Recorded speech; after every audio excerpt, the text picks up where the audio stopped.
মই কৈছোঁ তেওঁ অসমৰ জিন্দা আৰু হিন্দু নেতাৰ প্ৰমাণ পত্ৰ দিয়া তেওঁলোকৰ অধিকাৰ নাই। কিয় নাই?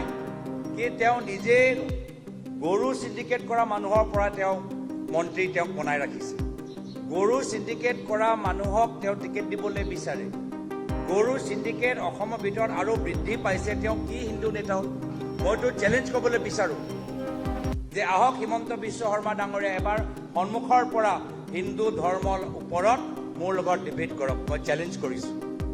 যদি ইমানে তেওঁ হিন্দু নেতাৰ হিন্দু ধৰ্মৰ ওপৰত তেখেতৰ জ্ঞান আছে, মই ৰাজহুৱাভাৱে মই চেলেঞ্জ কৰিছোঁ। চাওক কোন হিন্দু ধৰ্মৰ কথা বেছি জানে, তেওঁ জানেনে মই জানো? চাওক কোন নিজৰ কৰ্মৰ যোগেদি হিন্দু ধৰ্মৰ প্ৰতি নিজৰ দায়বদ্ধতা দেখাইছে, তেওঁ নে আমি? মই চেলেঞ্জ কৰিছোঁ যদি সাহস আছে। মোৰ চেলেঞ্জ কেতিয়া